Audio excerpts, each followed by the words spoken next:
Sociedade Internacional de Abuso e Negligência na Infância, em média, 100 crianças, segundo a sociedade, em média 100 crianças morrem por dia vítimas de violência física. E o pior é que apenas uma em cada 20 situações são notificadas nos órgãos responsáveis, segundo a Organização Mundial de Saúde. Por isso, uma palestra marcada para esta quinta-feira em Florianópolis é de extrema importância. Eu converso agora com dois profissionais. Aqui comigo a psicóloga Lara Beatriz Fucchi, boa noite. Boa noite. E o também psicólogo Sérgio Dias. E o tema da palestra de quinta-feira é pedofilia, sexualidade e loucura. Qual é o conceito na psicologia para pedofilia?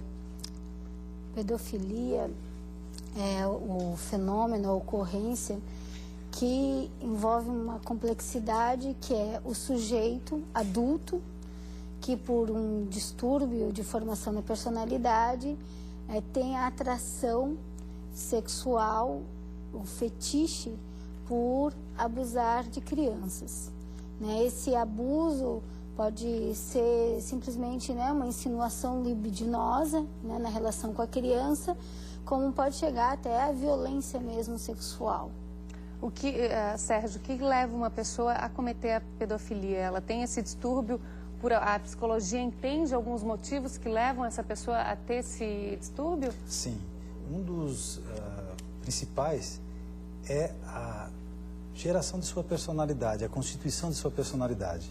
Um abusador, ele vem de uma família desestruturada, uma família na qual as relações entre as pessoas são indiferenciadas, podemos dizer assim, onde as relações são de tal maneira administrativas, sem tecimento, sem reciprocidade entre as pessoas, que todos ficam soltos psicologicamente, ao ponto de, então, o abusador de uma filha ou de uma parente ou de um parente, ele não distinguir, ou não demarcar ali sua filha, uma criança. Ele demarca, aí vem a noção de fetiche de que a Lara falou. Ele vai para uma relação de corredor com o órgão genital ou prazer de ato. E isso ocorre exatamente, como eu disse, principalmente devido a isso. As famílias desestruturadas, onde não há reciprocidade, tecimento entre as pessoas. Então, o pai nunca se demarca pai para o filho, na posição de ser, o filho para o pai como filho, e nesse processo é que a atmosfera fica propícia para o abuso. Mas claro, isso é um distúrbio, sim, é um problema que hoje se sabe, nenhum adulto sadio vai abusar de uma criança. Isso é regra na psicologia, um adulto sadio que teve uma boa estrutura familiar, ele não vai abusar de uma criança? Jamais. Não. Vamos dizer assim, é impossível psicologicamente, um pai que tem uma boa estrutura de personalidade como o pai, abusar de um filho, ou uma mãe, ou um tio. Inclusive, aí é que vem a questão da relação da pedofilia com a loucura. Porque o pedófilo, ele sofre psicologicamente. Ele se sente culpado? Ele sofre na medida em que fica incompatível o ato de abusar, por exemplo, de seu filho ou de sua sobrinha, com o seu prazer, a sua realização como pai. São duas coisas completamente incompatíveis. Um aspecto também que é importante destacar desse contexto das condições para se tornar pedófilo, como o Sérgio estava destacando, é que, via de regra, quem se torna um pedófilo sofreu na infância alguma forma de abuso sexual.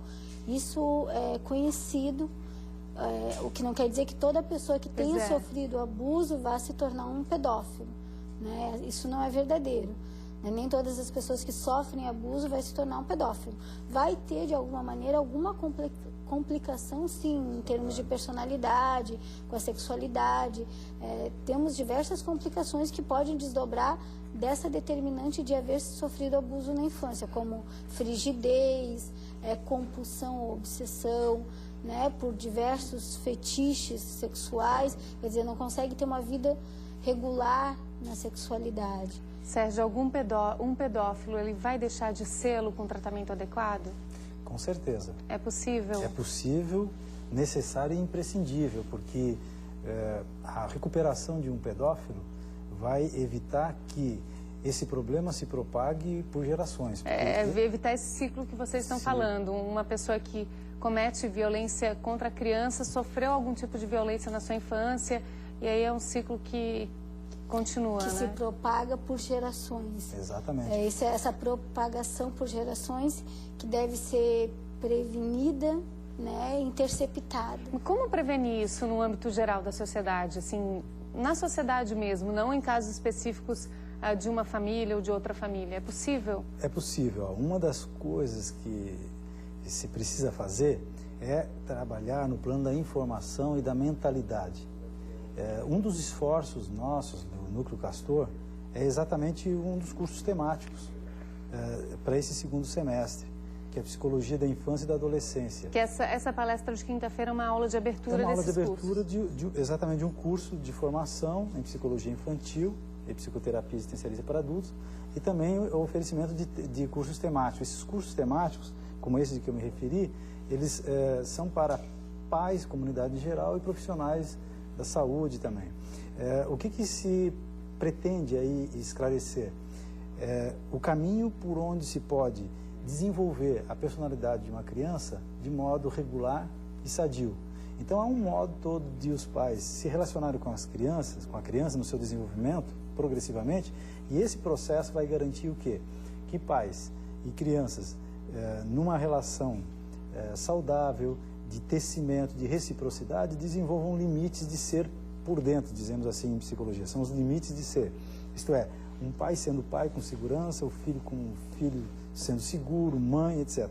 Esse processo todo envolve uma relação que dizemos de envolvimento dos pais na ação, em termos de ação mesmo, com a criança, seja no colégio, seja no lazer, seja em casa, sem precisar, e de modo adequado, vão levar a criança a esse desenvolvimento da personalidade regular.